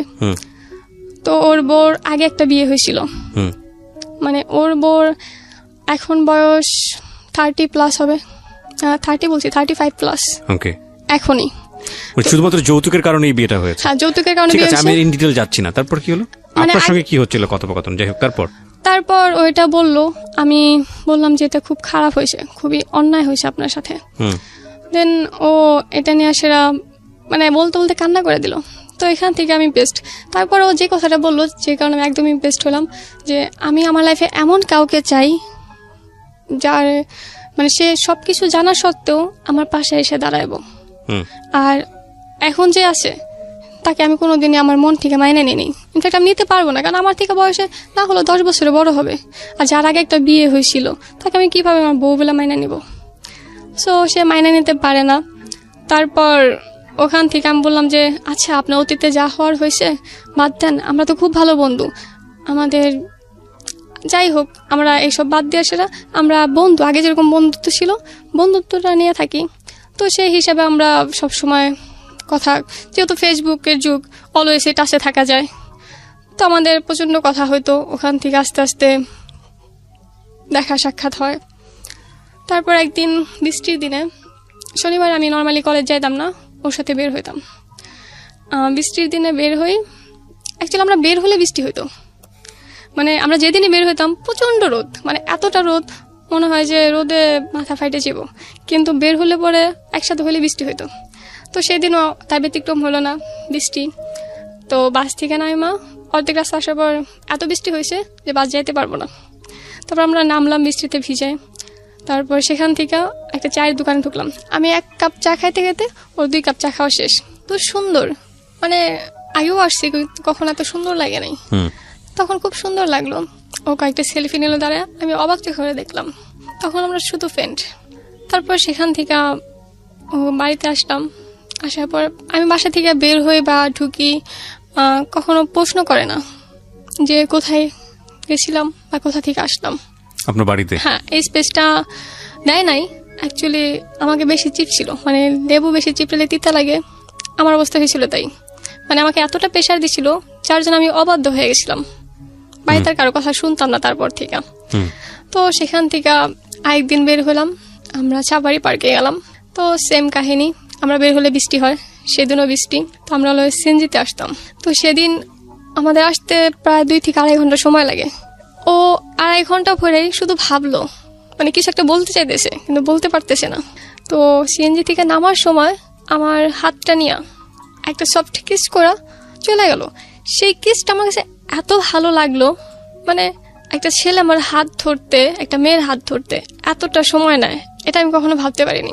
তো সেখান থেকে আমার ভাবনাটা শুরু, মানে সেখান থেকে আমি আর শুধু ফ্রেন্ড হিসাবে নিতে পারলাম না, আরও তো সবসময় চাইতো যে ওর লাইফে এমন কেউ আসুক যে ওর জীবনটা একদম বদলায় দেখ। তো সেখান থেকে আমাদের আস্তে আস্তে কথাবার্তা শুরু হয়, কিন্তু আমাদের রিলেশনে কখনো প্রপোজটা ছিল না। আচ্ছা, একটা রিলেশন, শুধু একটা রিলেশন, কিন্তু কোনো প্রপোজ নেই। আমার বেস্ট ফ্রেন্ড ছিল যে আমায় খুব পছন্দ করতো, আমার কলেজ একটা ফ্রেন্ড ছিল, সেও আমায় খুব পছন্দ করতো, কিন্তু আমি তাদের সাথে কখনোই এমন কিছু বলি নাই যে আমি তোমার সাথে প্রেম করব বা তোমাকে ভালোবাসি বা কোনোদিন আমি করতে পারবো। কিন্তু তারা আমায় শুধু শুধু ভুল বুঝলো, আমি তার সাথে অ্যাকচুয়ালি কন্ট্যাক্ট বাদতে দিলাম। তো আমার একমাত্র কথা বলার মানুষ সে, অলওয়েজ তার সাথে আমি কন্ট্যাক্টে থাকতাম। যদি আমার ফ্যামিলির কোনো প্রোগ্রামে কোথাও যাব, সেটাও আমি তার থেকে পারমিশন নিতাম। মানে আমাদের সম্পর্কটা এতই ভালো ছিল, আমাদের সম্পর্কের ভিতরে কোনো মিথ্যা ছিল না, যা ছিল সত্যি ছিল। আমরা মানে একে অপরকে খুব ভালোবাসতাম। তো যখন ইন্টার শেষ হয়, তারপরে বেকার, মানে 3 মাস সময়টা কিভাবে কাটবো ভেবে পেতেছিলাম না। তো আমি সেই সময়টা একটা টাইম পাসের সময় খুঁজতেছিলাম, যে একটা জব করব বা কিছু করব, জাস্ট টাইম পাস। তো সেখান থেকে হসপিটালে, কোনো আবার একটা হসপিটালে আমি সিভি জমা দিই। তো সেখানে দূর হয়ে যায়, তারপর ওই মানে আমাদের এলাকায় যেটা, সেখানে ম্যানেজ করে দিল, সেখানে আমার জবটা হইলো। কোনো সিবি বা আদার্স কিছু না, আমি জাস্ট একদিন গেলাম, গিয়া জিএম এর সাথে ডিরেক্ট কথা বললো যে আচ্ছা তুমি চাইলে আজকে থেকে জয়েন করতে পারো, কাল থেকেও জয়েন করতে পারো। কিসের জব ছিল এটা? এটা ছিল রিসেপশন প্লাস আমার কাজ শেখা, মানে আমি কোনো টাইপ জানতাম না, আমার একদম নতুন। আমি আপনার এই কাজটা করার প্রয়োজনটা কি ছিল? বাড়িতে তো প্রচুর, জাস্ট টাইম পাস, আর কিছু আপনি না। পড়াশোনা করতেন ওই সময়টাতে? ওই মানে ইন্টারের পরে যে 3 মাসের গ্যাপটা থাকে রেজাল্টের, ওই সময়টা। আচ্ছা, ওকে। তো সেখান থেকে শুরু হয়, যেটা আস্তে আস্তে আমার ভালো লেগে যায়। তো ওইটা 4 মাসের মতন হয়। 4 মাসখানে একদিন, মানে ওই হসপিটাল থাকাকালীনই আমার ফ্যামিলি থেকে, মানে আমার ফ্যামিলি কখনো চাইতো না যে তুমি কেন জব করবা, তোমার তো কোনো কিছু অভাব নাই, তোমার বাবা তোমার এত দেয়, তোমার না চাইতে তোমার সবকিছু দেয়, তোমার মান্থলি খরচ তুমি কোনোদিন চায় নাও নাই, তোমার কোনোদিন 10 টাকা 20 টাকা বা 100 টাকা 200 টাকা দেওয়া হয় না, তোমার মান্থলি একটা অ্যামাউন্ট আছে, সেটা তোমার সে দেওয়া হয়। প্রত্যেক মাসে আমার একটা বেশ বড় একটা বাজেট থাকে, সেটা আমার দেওয়া হয়, তাহলে তোমার কেন এত জব করতে হবো? তো আমি তাদের বোঝাইতে পারতাম না, আর অ্যাকচুয়ালি তাদের বোঝানোর চেষ্টা করলাম, কারণ সেখান থেকে তাদের প্রতি আমার একটা ঘৃণা আসছিল, মানে আমার খারাপ সময়টা তার পাশে ছিল না। তো যাই হোক, তর্ক বিতর্ক, সেখান থেকে আমার বিয়ের জন্য প্রচন্ড ফোর্স করে আবার। তো একটা ছেলে সাউথ আফ্রিকা সেটেল, তার সাথে আমার বিয়েটা মোটামুটি ঠিক করে ফেলে, আবার সে আমায় নিয়ে যাবো। তা আমি আর কথা ছিল যে আমি এই দেশের মেয়ে, আমি কেন অন্য দেশে গিয়ে থাকবো। পরে বলো যে তুমি যে লেভেলের, তোমার বাবা মা হিসেবে আমরা চাবো যে তোমার আমাদের যে লেভেলটা আছে তার থেকেও ভালো লেভেলের দিতে, কিন্তু আমাদের থেকে নিচে কোনো লেভেলে দিতে পারি না। আমি বললাম যে সেই ছেলেটা হয়তো মান্থলি 5 লাখ টাকা বেতন থাকতে পারে, কিন্তু সেখানে সুখটা কি আছে? আমি এটা বলছি, কিন্তু তারা আমার কথা শুনে না, এতটাই ফোর্স করে, যার জন্য আমি ওরে বলতে বাধ্য হই যে আমরা বিয়ে করব। আমি ফার্স্টে প্রপোজটা করি, ও ভাবে যে আমার ঘরে একজন আসে, যেভাবেই হোক, আমার অমতে হোক বা যেমনি হোক আসে, তো ও ফার্স্টে কিছু বলে না। পরে আমি খুব রাগ করি, পরেও কিছুদিন ভাইবা বলে যে ঠিক আছে। পরে বলে যে আচ্ছা আমরা পরে করলে পারি না? আমি বললাম হ্যাঁ পরে করলে পারা যায়, কিন্তু আমি একটা সাহস পাবো যে আমি এই সমস্ত করতেছি, আমার একটা কারণ আছে, একটা ভরসা আছে। পরে ও রাজি হয়। এদিকে আমি পুলিশে যাওয়ার জন্য প্রিপেয়ার নিতেছিলাম, কারণ আমার ছোটবেলা থেকে স্বপ্ন ছিল যে আমি পুলিশ হব। তো বাসা থেকেও দেখে কয়েক জায়গায়, তো খুশ লাগবো, সেটা আমার ফ্যামিলিতে কোনো ফ্যাক্ট না। বর্তমানে সব জবে ঘুষ লাগে। তো আমি চাইতাম যে ঘুষ ছাড়া জব নিতে। তো আমার একটা ফ্রেন্ড আছে যে পুলিশ, ওর বাসা সিলেট। তো ওর মাধ্যমেই ও বলে যে আমার বাবা করতে পারবো সব। আমি বললাম যে আমি কিন্তু ঘুষ দেবো না, আমি পারবো কিন্তু আমি দেবো না। পরে বলে তোর কিচ্ছু লাগবে না, তুই শুধু আয়। পরে আমি সেই লক্ষ্যে ছিলাম। আমাদের প্ল্যান ছিল যে ওখান থেকে যাব, আমরা একটা টাকা মানে ভালো একটা অ্যামাউন্ট আর্ন করার পর ওর লিগালি ডিভোর্স দিয়ে দিব, তারপর আমরা বিয়ে করব। কিন্তু আমার ফ্যামিলি প্রেশারের জন্য সেটা হয়ে উঠলো না, যার জন্য আমরা লুকায় বিয়ে করতে বাধ্য হলাম। তো বিয়ে করলাম। বিয়ের পর লুকায় বিয়ে করলেন বলতে আমি লুকায় বিয়ের ঘটনাটা একটু জানতে চাই। লুকায় বিয়ে বলতে আমি শুধুমাত্র বিয়ে করে সেটা ও যেন কারো না হয়, আর আমি যেন কখনো অন্য কারো দিকে যাইতে না পারি, আমার যেন কখনো অন্য কারো প্রতি উইক হইতে না হয়, মানে নিজের মধ্যে একটা বাধা সৃষ্টি সেটা করে নিলাম আর কি, কাউকে না জানায়। তো আমাদের প্রথম সপ্তাহে ফিক্সড ছিল, যেটা আমাদের হয় নাই। আমাদের যে সাক্ষী ছিল 2 জন, তারা আমার বাবার ভয়ে লুকায় যায়, মানে পালায় যায় ওখান থেকে, বলে যে না সমস্যা হবে যদি কিছু করে বসে আমার বাবা। আপনি যেই এফিডেভিটটা করেছেন কোর্টে গিয়ে বা যেই আপনার যে বিয়েটা, সেখানেও তো ওনার ফার্স্ট ওয়াইফের কথা লেখা নাই। না, সেখানেও লেখা নাই উল্লেখ, কারণ সে তো এখানে ছিল না। তখন তো সে তার ওয়াইফকে ডিভোর্স দেয়নি যখন আপনাকে সে বিয়ে নাই। হ্যাঁ, সেটাও দেয় নাই। এটা শুধুমাত্র এই জন্য করা হয়েছিল কারণ ও কখনোই পারমিশন দিব না, ওরা কখনোই ছাড়বো না। আবার এদিকে আমরা লিগেলি আমার ফ্যামিলিকে জানাই করতে চাইছি, কিন্তু এটা আপাতত করে রাখতে চাইছি যাতে নিজেদের ভিতরে একটা সাহস থাকে। সেই জন্য নিজেদের ভিতর সাহস বলতে আমি যেন বলতে পারি যে আমি কারো বউ। আমি মেন্টালিটির কোনো ব্যাখ্যা পাই না। এটা আপনি ফার্স্ট টাইম না, এরকম অনেক টিনেজার, তখন তো আপনি টিনেজার না বলা চলে, 18 বছর বয়স, তখন টিনেজারই বলা চলে, যারা এখানে আসে এবং এসছে এই একটা জায়গা থেকে তারা বলে যে সে আমি তো কারো ওয়াইফ, সে তো আমার হাজবেন্ড। বাট এটা কি ইনসিকিউরিটি দেয়, এটা কি দেয় আসলে? কোনো ব্যাখ্যা আমার কাছেও নাই এটা। বাট এটা যে একটা কত বড় সিদ্ধান্ত, এটা কি জানেন? হ্যাঁ, এটা তখন যায় নাই, তবে এখন বুঝতে পারতেছি। আচ্ছা, গো ফার্স্ট, আমরা একটু সামনের দিকে আগাই। তারপর আমার যেদিন বিয়ে হয় সেদিন আমার প্রচন্ড জ্বর ছিল। আমার জ্বর নর্মালি খুব কম আসে 4 বছর 5 বছর, সর্বনিম্ন হলো 4 বছর। যখন আসে 1 সপ্তাহ বিছানা থাকবো আর অবস্থা খুব খারাপ থাকবো। তো বিয়ের দিন প্রচন্ড জ্বর, তো আমি ওরে বলি নাই যে আমার জ্বর। তো সে অবস্থায় যাই, কিন্তু আসার পরে আমি আবার একটা ফ্ল্যাট নিয়েছিলাম। আমার হসপিটালের সাথে একটা ফ্ল্যাট ছিল, আমাদের নিজস্ব বাড়ি আছে, আমাদের ওখানে 2টা বাড়ি। তার সত্ত্বেও আমি একটা ফ্ল্যাট নিয়েছিলাম। রাত হইলে বা টাকার তো সমস্যা নাই। তো আপনাকে হাত খরচটা কে দিত? আমার বাবা দিত। কত টাকা দিত প্রতি মাসে? আমি যখন যেমন দাবি করতাম। তা আনুমানিক অন এভারেজ 5,000 6,000। আর আপনি ফ্ল্যাটটা নিলেন, এটার ভাড়া কত ছিল? ওটার ভাড়া ছিল 3,000। এটা গাজীপুর এরিয়াতে? হ্যাঁ। ওকে, তারপর ওখান থেকে কি হিসেবে ফ্ল্যাট নিলেন? জামাই বউ? না, সিঙ্গেল ফ্ল্যাট নিলেন। ওটা কেন নিলেন তাহলে? সিঙ্গেল ফ্ল্যাট নিলাম জাস্ট কোনো ঝামেলা হলো বা রাতে যাইতে সমস্যা হলো, ডিউটিটা আমার আস্তে আস্তে বাড়তেছিল। রাতে যেতে সমস্যা হলো মানে কোথায় যেতে সমস্যা? মানে আমার বাসা যেতে ওখান থেকে 10 মিনিট সময় লাগে। তো 10 মিনিটে এটা আপনার বাসায় জানতো যে আপনি যে ফ্ল্যাটটা এখানে ভাড়া নিয়েছেন? জানতো? হ্যাঁ, বাসায় জানতো। ওকে, তার মানে ভাড়াটা তারাই বিয়ার করতো? হ্যাঁ। তো সেখান থেকে আমি অসুস্থ হয়ে 1 সপ্তাহ পর উঠলাম, সেখানে বিয়ের 7 দিন কেটে গেল। বাকি 7 দিন ওইভাবেই গেল। মানে বিয়ে হয়েছে এরকমটা মনে হয় নাই, কারণ বিয়ের পরে 7 দিন দেখি না নিজের বরকে। তারপর আমি হসপিটাল তো ওই কদিন যাইতে পারি নাই। 15 দিনের মাথায়, মানে 16 তারিখ, আমাদের বিয়ে হয় 1 তারিখে, 16 ডিসেম্বর, ও প্রচণ্ড বমি করতেছিল, প্রচণ্ড পরিমাণ বমি। তো আমি বিকেলবেলা ওরে গিয়া 2টা ট্যাবলেট দিয়ে আসলাম বমির, যাতে খায়। তো দিয়ে আসার পরও খাইলো, তারপর বমি কমলো না। সেদিন 16 ডিসেম্বর হিসেবে আমাদের হসপিটালে একটা প্রোগ্রাম ছিল। তো আমার ছোটবেলা থেকে রান্না বান্নাটা খুব ভালো পারতাম আমি। তো হসপিটালে যাওয়ার পরে আমি রান্না একদিন করছিলাম, সেই জন্য স্যার বললো যে আজকে তো তুমি করো। তো সেই সূত্রে রান্নাটা করতে গেছি। স্যার, আমি ফার্স্টে থাকতে চাইছিলাম না, স্যার পর রিকোয়েস্ট করলো। রিকোয়েস্ট করার পর আমি 6 তলা চলে গেলাম রান্নার জন্য। দেন রান্না করলাম, রাত্রি 10টা বাজে নিচে নামলাম, মানে গ্রাউন্ড ফ্লোরে নামার পর এখন ওর চাচা যে উনি এসে ভাইস্তা বলে রাখতেছে, ভাইস্তা কোথায়, কোন কেবিনে আসে। তখন আমি জানি যে ভাইস্তা তো একজনই আসে, আর কারো ডাকবো না। আমি খাবারটা মানে ঢিল মেরে সেটা আমি ওরা খুঁজতে গেলাম, মানে সবাই আমার দিকে হা করে থাকা রয়েছে, হঠাৎ এরকম সিনকিট ক্যান করতেছে। তো আমি চেম্বারে গিয়ে দেখি যে ও বেডে শুয়ে আছে। পরে আমি ওরে দেখে বললাম আপনি এখানে কেন? ও বলতেছে এত রাত হয়ে গেছে, আমার ডিউটি নর্মালি 7টা অবধি, তো আমি রাত করি না। তো এই জন্য চিল্লাতেছে কেমনে আমি বাসায় যাব। আমি ওটা না ভেবে সে ও হসপিটাল অ্যাডমিট কেন এটা না আমি বেশি ভাবতেছি।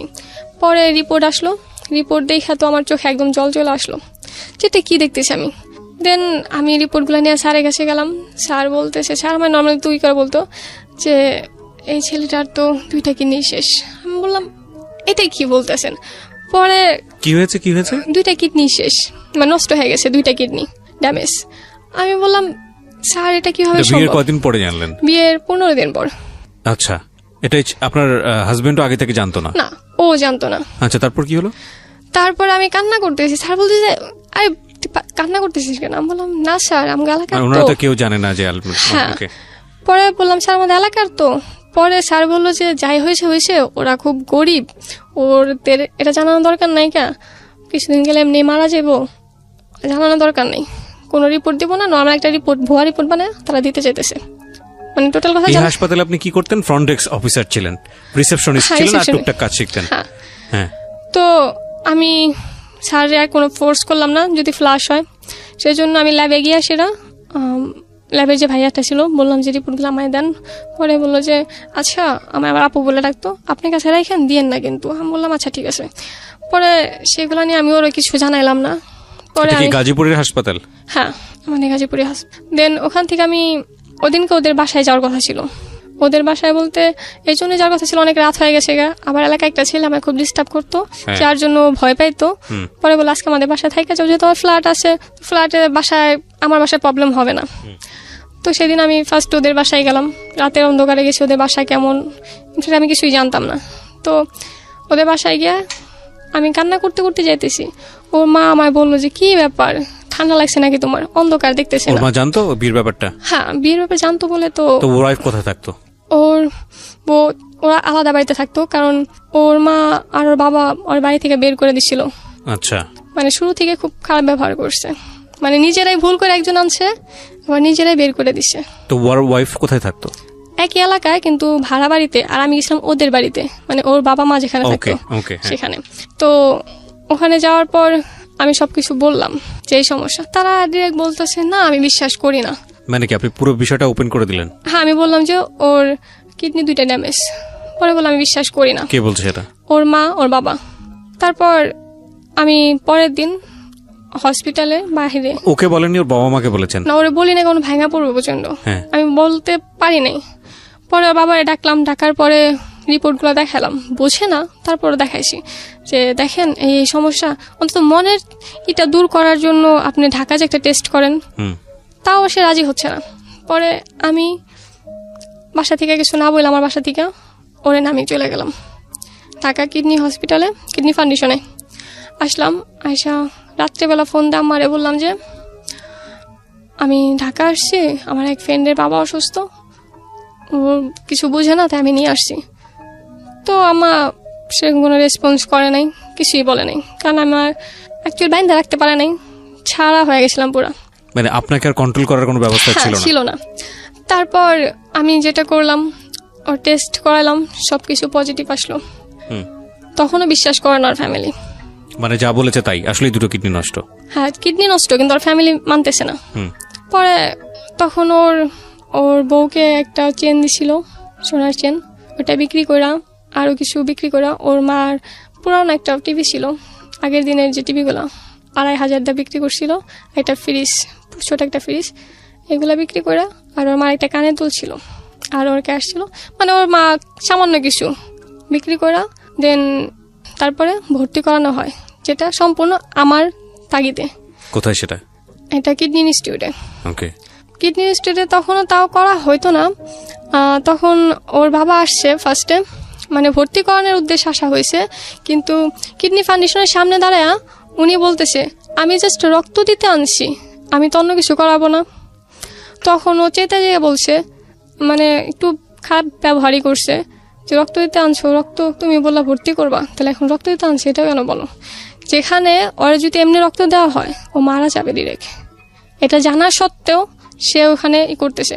পরে উনি সিনকেট করে সে চলে গেল ওখানে রাইখা, আমি একা। সেদিন থেকে আমি একা ওরে সামলাইতেছি।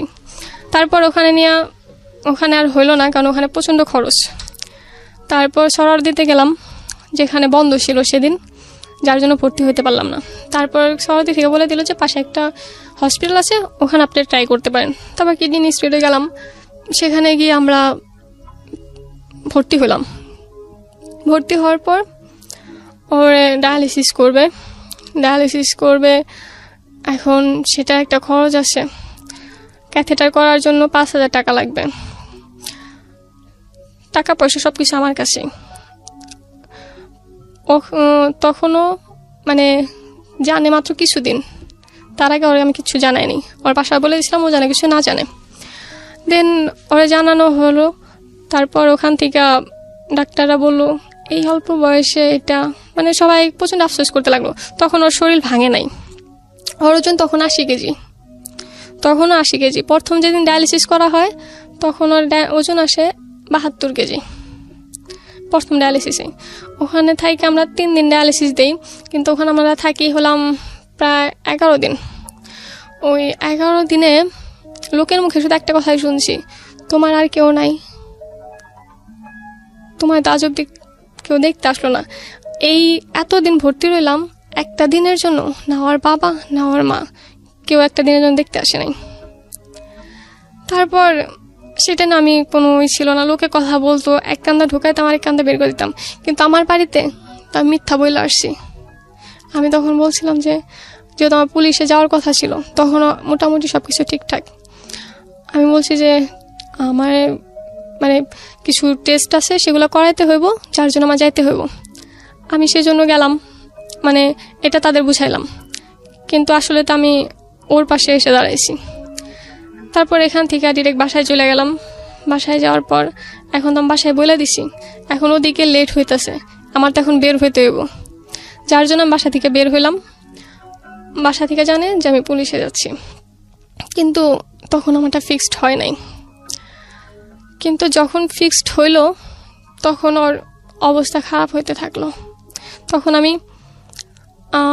কিছুদিন ওর পুপুর বাড়িতে থাকি, ওখানে আমার আলাদা রাখি। বাসায় কি জানতো আপনি যে এতদিন ধরে ওর পিছনে দৌড়াদৌড়ি করছেন? না, এগুলো আমার বাসায় কিছু জানতো না। ওকে। তো এর মাঝে যখন ও হসপিটালে ভর্তি থাকে তখন ওর বউ ওর নামে বিচার দেয়। আচ্ছা, কিসের বিচার? সমাজে ওরে 6 মাস ধরে খাইতে দেয় না, ওর ওপর অত্যাচার করতেছে, এই সমস্ত বিচার দেয়। ও যে অসুস্থ এটা না তার কোনো মাথা ব্যথা নেই। না, ওই সময়টাতে কি মানে আপনার ব্যাপারটা জানতো? তাও জানতো না? আমার ব্যাপারটা জানতো না।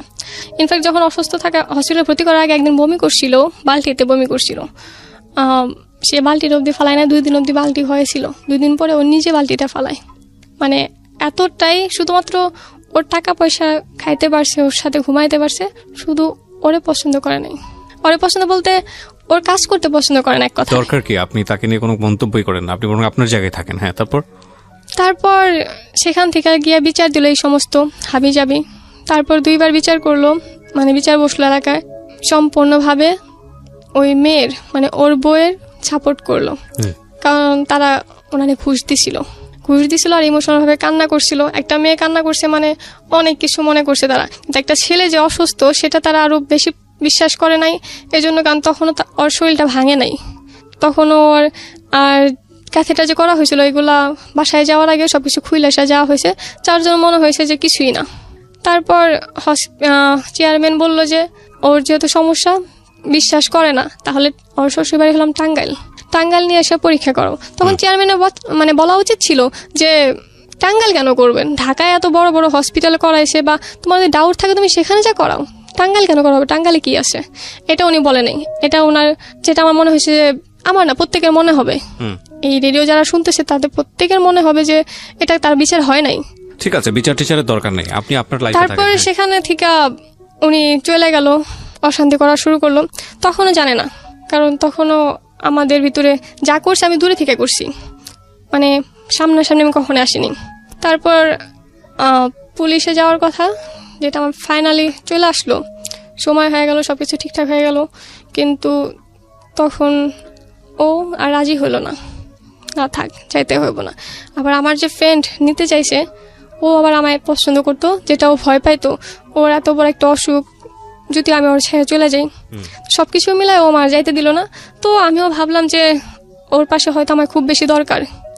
তো আমি আমার লাইফটা নিয়ে এসে আমি একদমই ভাবলাম না, ওপরে আল্লাহ আছে, যা হইবার হইব। প্রিয় শ্রোতা, অনুষ্ঠান চলতে চলতে আপনাদের জন্য একটি বিশেষ অ্যানাউন্সমেন্ট করতে চাই। সেটা হলো, আমি আরেকটি অনুষ্ঠান করি রেডিও আম্বার 102.4 FM এ। প্রতি শনিবার রাত 10টায় প্রচারিত হয় মাইক্রোফোন টেস্টিং 1024। হয়তোবা অনেকেই শুনেছেন, বাংলাদেশের রেডিওর ইতিহাসে সর্বপ্রথম মিউজিক রিয়েলিটি শো, গানের রিয়েলিটি শো। এবং 2019 সালের সেরা আম্বার ভয়েস আমরা খুঁজে বের করবার চেষ্টা করছি। সেখানে আপনি অডিশন দিয়ে সেখানে আপনি অংশগ্রহণ করে সেরা আম্বার ভয়েস হতে পারেন। আপনি যদি মনে করেন যে আপনি খুব ভালো গান করেন কিন্তু সে অর্থে তেমন কোনো প্ল্যাটফর্ম কোথাও পাননি, তাহলে ছোট্ট একটা অডিশন দিতে হবে আপনাকে। ফোন করে আপনাকে গাইতে হবে একটা গানের 2টো লাইন বা 3টে লাইন আপনি আমাদেরকে গেয়ে শোনাবেন এবং আমরা আপনাকে ডাকবো, নিশ্চয়ই ডাকবো। ওকে, ফোন নাম্বারটি আমি বলে দিচ্ছি। ফোন নাম্বারটি হচ্ছে 09611001024। আমি আবারও বলছি, ফোন নাম্বারটি হচ্ছে 09611001024। যদি আপনি মনে করেন আপনার কণ্ঠ সারা দেশের মানুষের কাছে যাওয়া উচিত, আপনি সেরকম গাইতে পারেন, তাহলে যোগাযোগ করুন এবং অংশগ্রহণ করুন মাইক্রোফোন টেস্টিং 1024-এ। আমরা আবার যাচ্ছি আমাদের অতিথির কাছে। জি, যেখানটায় আপনি ছিলেন। আমি আমার ভবিষ্যৎ নিয়ে ভাবলাম না। ইনফ্যাক্ট আমি যে একটা জবে ছিলাম, ভালো একটা জবে ছিলাম, স্বাধীনতা ছিল, আমি সেটাও ছেড়ে দিছি, একবারও ভাবি নেই। আমি যখন হসপিটালে ভর্তি ছিল, অরণ্যে গেলাম, তখন আমি আমার স্যালারিটাও নেইনি, স্যালারি নেওয়ার সময় ছিল, কিন্তু আমি সেটা না নিয়ে আমি ওর কথা শুধু ভাবছি, ওর কথা ভেবে ওর পাশে ছিলাম। তারপর সাবার আমরা বাসা নিই, সাবার বাসা নিলাম, আমার সাথেও কিছুদিন থাকলো। তারপর দেখতাম যে সারাক্ষণ রুমের ভিতর থাকে। আমার মনে হলো যে এভাবে থাকলে তো আরও বেশি অসুস্থ হয়ে যাব। তারপর ওখান থেকে আমি ওর বাসায় ফোন দিলাম যে ওরা আপনাদের কাছে রাখেন। তখনও আমার শ্বশুরবাড়ির সাথে আমার সম্পর্ক ভালো, কারণ দূরে ছিলাম, কোনো কিছু না, আমি নাক গলায় নেই, আমি জাস্ট প্রয়োজনের সময় পাশে ছিলাম, এইটুকুই। সেজন্য ভালো ছিল সম্পর্ক। তারপর আমরা আবার 2 মাস থাকলাম, মানে আমি একা ছিলাম, ও কিছুদিন ছিল মাত্র, ওখানে পাঠিয়ে দিই। আস্তে আস্তে ওর শরীরটা প্রচণ্ড খারাপ হয়ে যায়। রোজার ঈদের আগে ওরে এতটা অবস্থা খারাপ হয়ে যায়, ওর ফ্রেন্ডরা কালেকশন করে টাকা, ওর ফ্যামিলি থেকে টাকা ভাঙার মতন কোনো অবস্থায় নেই, মানে তাদের অ্যাকচুয়ালি ইচ্ছা নেই। দেন ওর ফ্রেন্ডরা সব কিছু মিলায় 35,000 টাকা দেয়, যেটা আমরা শুরু করতে যাই। ফার্স্টে টেস্ট করি, 24 তারিখে আমরা যাই। যাওয়ার পর ডাক্তার বলে যে ঈদের আগেই তোমরা কমপক্ষে 2টা ডায়ালিসিস নাও। তখন ঈদের মাত্র বাকি 4 দিন। তারপর তখন তো আমাদের পক্ষে নেওয়া সম্ভব না। কিন্তু ঢাকা যাওয়ার আগে যেটা হয়, আমরা যখন কোনাবাড়ি থেকে কাশিমপুরে আসতে থাকি, অটোতে ও হঠাৎ করে সেন্সলেস হয়ে যায়। আমার ঘাড়ে মাথাটা ছিল, হঠাৎ করে সেন্সলেস হয়ে যাওয়ার পর আমি যে একজন এই প্রফেশনে কিছু হলেও জানি, শিখছি, তা আমি চেক করব যে সেটা না করে সেটা আমি ভয় পেয়ে গেছি পুরা। তা একজন লোক এসে বলতেছে, প্রায় আমার চিৎকারে 50 জন লোক জড়ো হয়ে গেছে, একজন লোক এসে বলতেছে মারা গেছে, মানে ডিরেক্ট ঘোষণা করে দিল যে মারা গেছে। ওটা শোনার পর তা আমি আর ঠিক নাই। দেন কিছুক্ষণ পর ও মাথা তুলছে, মাথাতে বলতেছে কি হয়েছে। তখন মনে হয় যে আমার আত্মার প্রাণ ফিরে আসলো। তারপর সেখান থেকে আমি খুব ভয়ে ভয়ে অরণ্যার হসপিটালে যাই, সেখান থেকে টেস্ট করে সাবার চলে যাই ডিরেক্ট। যেদিন যাই সেদিন বাসায় যাওয়ার পর সন্ধ্যার পরে আমার একটা ছোট হার্ট অ্যাটাক হয়। মানে আমি এতটা প্রেশার নিয়েছিলাম যেটা আমি সহ্য করতে পারিনি। এক তো বয়স অল্প, দ্বিতীয়ত বয়স অনুযায়ী অনেক বেশি টেনশন নিয়ে ফেলছিলাম। তারপর ও প্রচণ্ড ভয় পেয়ে যায়। ও কি করবো, নিজে একজন অসুস্থ রোগী, ও বুঝতেছিল না কি করা উচিত। যখন আমার সেন্স আসলো বা একটা ওষুধ দিতে হয় যেটা ও আমায় দিতে পারে নাই, ও অ্যাকচুয়ালি ভাবে না যে আমি ওখান থেকে ব্যাক করতে পারবো, কারণ ওই সিচুয়েশনটা দেখছিল।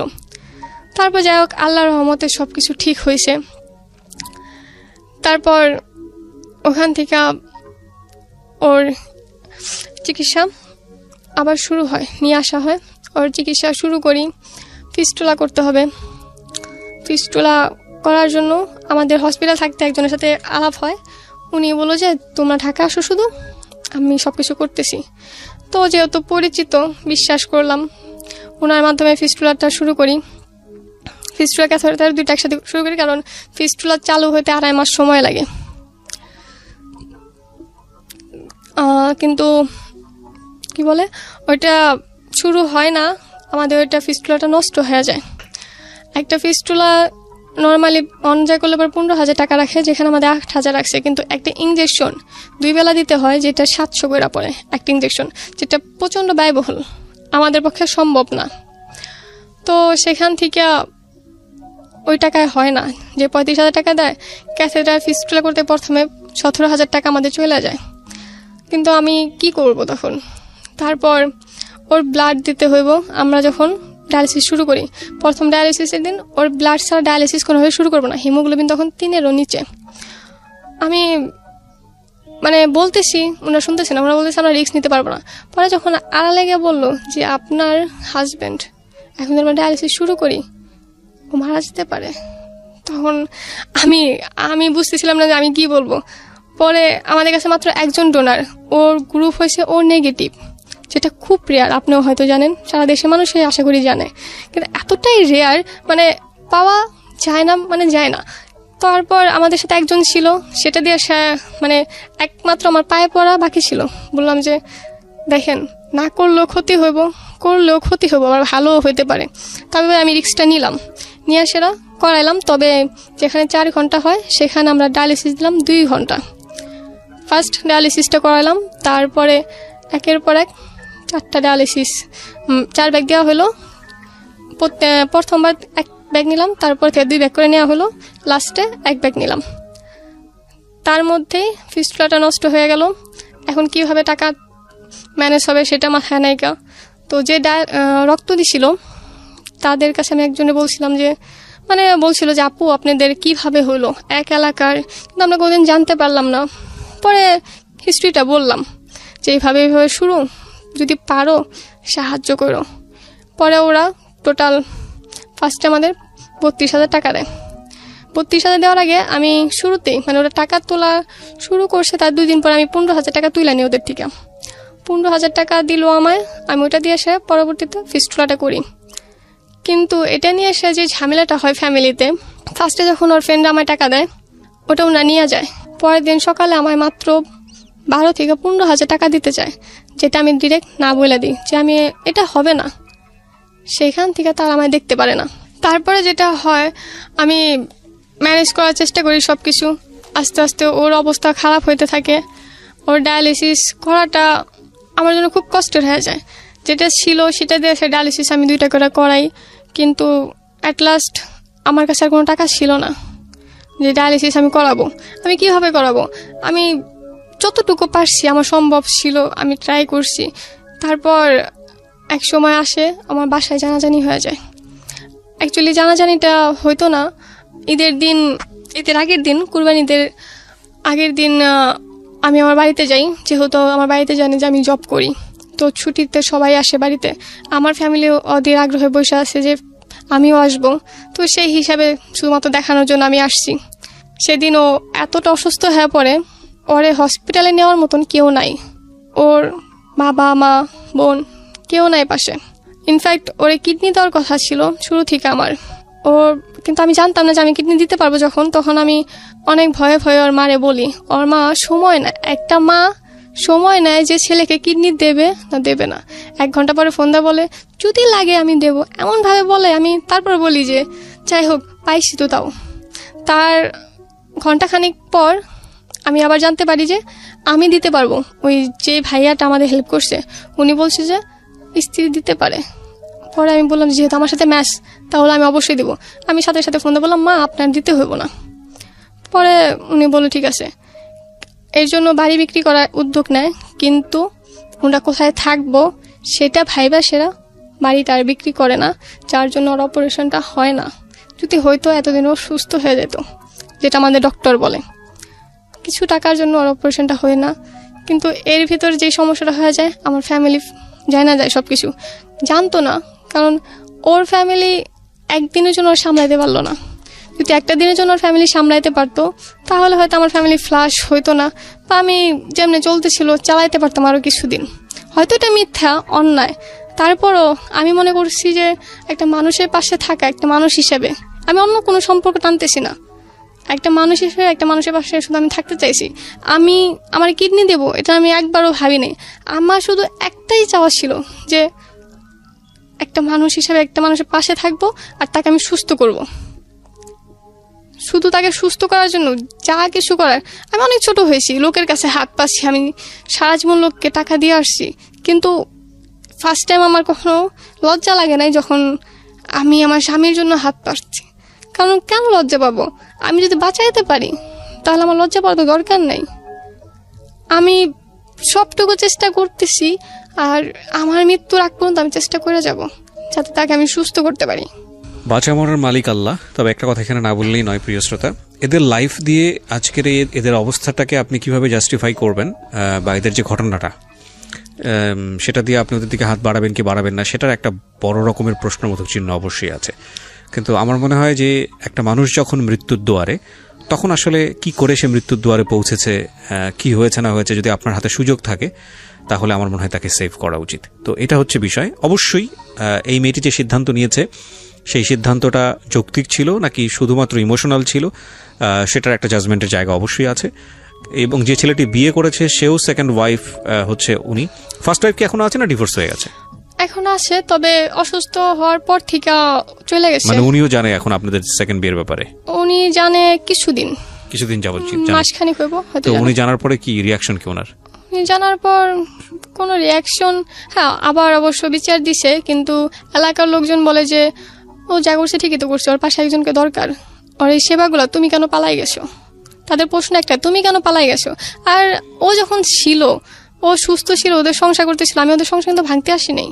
আমি তখনই আসছি যখন ওরে সাহায্য করার মতন কেউ ছিল না, আমি শুধু একটা অসহায় মানুষের পাশে এসে দাঁড়াইছি। এবার আমি কোনোদিন আসতামও না, আমি কোনোদিনও আসতাম না যদি ও পাশে থাকতো। আমি আজ এই ভরা মঞ্চে বলতেছি যে ও যদি আসে, যদি ওর দায়িত্ব নেয়, আমি নির্দ্বিধায় আমার জায়গাটা ছেড়ে দেব। তাহলে আপনি বিয়ে করলেন কেন? আমি বিয়ে করছি, ভালোবাসি, বিয়ে করছি, কিন্তু আমার চাওয়া শুধুমাত্র এটুকুই, ভালো থাকুক, যেখানেই থাক, আমার কাছে থাক বা অন্য কারোর কাছে থাক। আমি শুধু যে মানুষটাকে ভালোবাসি তাকে আমি ভালো দেখতে চাই, ভালো রাখতে চাই, সেটা যার কাছে থাক, আমার আর কোনো চাওয়া নেই। বিষয়টা আসলে কমপ্লেক্স, শুধু ইমোশনের জায়গা থেকে জাজমেন্টের সুযোগ নাই, ভেরি কমপ্লেক্স সিচুয়েশন। কিন্তু আপনারা ও বিয়ে করে ভুল করেছে না শুদ্ধ করেছে এই জায়গাটায় আমরা যেতেই পারি, কিন্তু আমার মনে হয় যে সাহায্যের জায়গাটাতে জাস্টিফাই করাটা খুব মুশকিল হয়ে যাবে। তাহলে ঠিক আছে, ওর বাবার প্রচুর প্রপার্টি আছে, এবার বুঝতেই পারছেন যে ওর ফ্যামিলি এটা মানেনি, বা মানাটা স্বাভাবিকও না, খুব স্বাভাবিক না, কারণ ফ্যামিলি চেয়েছিল একটা ছেলেকে বিয়ে করতে, সেটা সে করেনি, পরবর্তীতে নিজের মতো করে একটা ছেলেকে বিয়ে করেছে, তার যে ব্যাকগ্রাউন্ড সেটা ফ্যামিলির সাথে যায় না। তো সবকিছু মিলিয়ে আসলে একটা ভজকট অবস্থা, এবং এই ভজকট অবস্থা থেকে আসলে একটা মানুষকে সাহায্য করাটা খুব ডিফিকাল্ট, আমি জানি, কারণ আমরা আসলে তাকেই সাহায্য করি যাকে মন চায়। এই ঘটনা শুনে আসলে অনেকেরই মন চাবে না এই মেয়েটিকে সাহায্য করতে, কিন্তু একটা জিনিস অবশ্যই উচিত, যে মানুষটা মৃত্যুর দ্বার প্রান্তে আছে সেই মানুষটার পাশে কেউ না কেউ দাঁড়িয়েছে। সেটা কিভাবে দাঁড়িয়েছে সেটা বড় প্রশ্ন নয়, প্রশ্নটা হচ্ছে যে ওই মানুষটার সাথে একজন দাঁড়িয়েছে তাকে হেল্প করার জন্য। অ্যাটলিস্ট তাকে আগে সেভ করেন, তাকে আগে বাঁচানোর পরে গিয়ে ওকে, তারপরে সেটা নিয়ে যুক্তিতর্ক হতে পারে যে না সেটা সে ভালো করেছে না মন্দ করেছে। কিন্তু মৃত্যুতে একটা মানুষ পতিত, সেই মানুষটাকে নিয়ে আসলে জাজমেন্টে যাওয়ার কোনো সুযোগ নেই। এই যে মানুষটাকে নিয়ে এতক্ষণ ধরে কথা হচ্ছিল, ওনার হাজবেন্ড নাম যেন কি? সোহান খান। সোহান আমাদের স্টুডিওতে এই মুহূর্তে উপস্থিত হবে, ভিডিওতে আপনারা তাকে দেখতে পাবেন। সোহান এতক্ষণ বাইরে সোফাতে ঘুমোচ্ছিল, তাকে আমরা রাখিনি স্টুডিওতে, সে কিছুক্ষণ আগে ডায়ালাইসিস করে এখানে এসছে। আমি বরং বলতে চাই যে এই মেয়েটি আসলে নিজের জীবনের জন্য এখানে আসেনি, সোহানের জন্য এসছে, এবং নিঃস্বার্থভাবে এসছে এই কারণে যে দেখুন, ও যদি বেঁচে যায় তাহলে এমন না যে ওর হাজব্যান্ডের কাছ থেকে কোটি কোটি টাকার মালিক হবে, নট লাইক দিস, কারণ এরই আসলে প্রপার্টি আছে, ওরই কিছু নাই, এর লেখাপড়া আছে, ওর নাই, এবং এমন না যে ওকে নিয়ে সে অনেক আনন্দে সংসার করতে পারবে, কারণ স্টিল তার প্রথম ওয়াইফ তার ঘরে আছে। ঘটনাগুলো কিভাবেও দেখা যায় সেজন্যই বলছি। তো সেই জায়গাটি থেকে আপনারা যদি মনে করেন যে না এই মেয়েটিও অ্যাটলিস্ট একজন ভিকটিমের পাশে দাঁড়িয়েছে, একজন খুব অসহায় একটা মানুষের পাশে দাঁড়িয়েছে তাকে বাঁচানোর জন্য, তো আমার মনে হয় সেদিক থেকে মেয়েটাকে অ্যাপ্রিসিয়েট করা উচিত। ভালো করেছে না মন্দ করেছে সেটা পরের হিসাব। তো এই মুহূর্তে ওনার হাজব্যান্ড স্টুডিওতে, এবং সোহান আমি কয়েকটা কোয়েশ্চেন করি আগে, এতক্ষণ আপনি ছিলেন না স্টুডিওতে, আমাকে একটু বলেন আপনারা বিয়ে শাদী করেছেন কবে? আমাদের বিয়ে হয় আপনার 2018 সালের 1 ডিসেম্বর। 1 ডিসেম্বর। তো সোহান আপনি তো সবকিছু ওকে জানিয়েছেন বিয়ের আগে? হ্যাঁ, আপনার একটা ফার্স্ট যা ছিল ওয়াইফ আছে, ওনার কি বাচ্চা আছে? না না না, বাচ্চা আচ্ছা, তো আপনার ওয়াইফ তো বর্তমানে আছে, দুজনেই ওয়াইফ আপনার?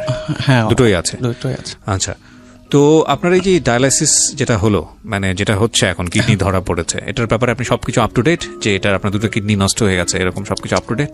হ্যাঁ, আপনার ডায়ালিসিস না করলে তো এখন একদমই সুস্থ থাকতে পারি না। আচ্ছা, তারপরেও মানে জরুরি 2টা করে করা সপ্তাহে, সেইখানে আমরা 1টা করে করতে পারতেছি, আচ্ছা, যার জন্য আমি মোটামুটি 3 দিন সুস্থ থাকি সপ্তাহে, আর 3 দিন খুব কষ্ট করতে হয়, খাইতে পারি না।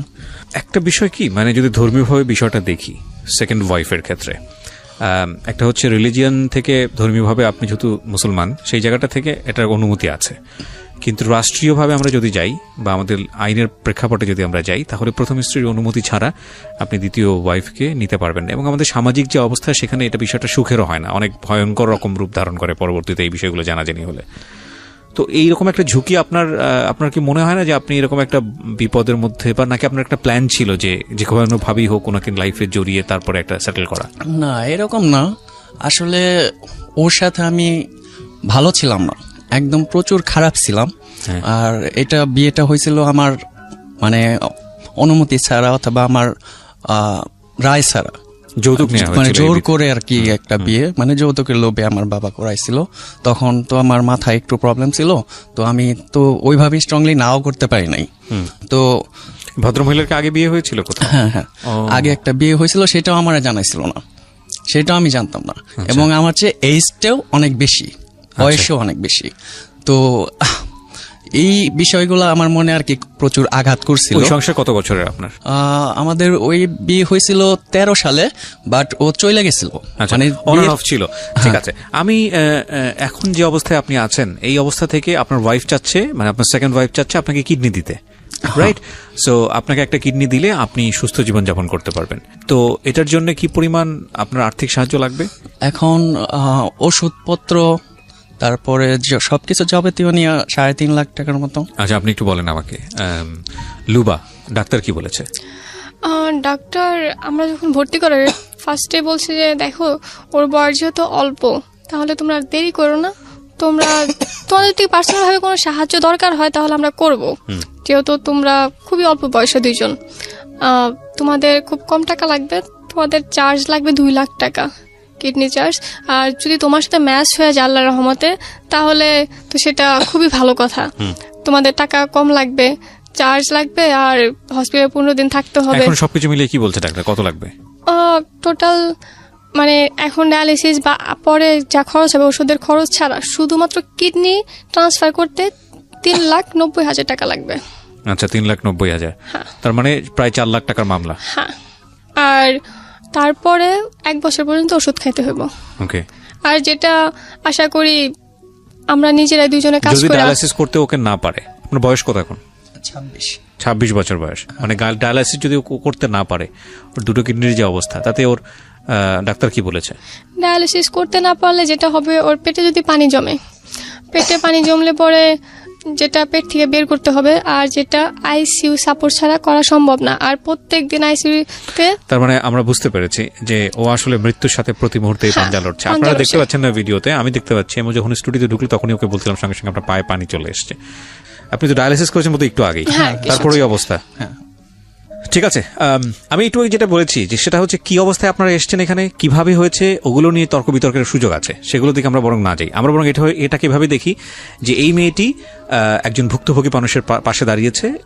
আমি মনে করি যে মেয়েটা ওর পাশে দাঁড়িয়েছে, এবং এই মেয়েটা যদি ওর পাশে না দাঁড়াতো তাহলে হয়তো এই ছেলেটা আজকে লাখ লাখ মানুষের সামনে নিজেকে প্রেজেন্টও করতে পারতো না। আমরা বরং এভাবে দেখি যে একটা মানুষের জীবন বাঁচানো ফরজ, আমরা এটা জানি।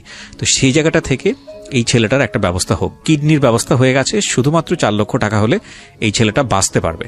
আর একটা জীবন বেঁচে থাকা মানে একটা জীবন মৃত্যুর আগ পর্যন্ত দুনিয়াতে অসংখ্য ভালো কাজ করার সম্ভাবনা থাকে, অসংখ্য ভালো কাজ করার সম্ভাবনা থাকে।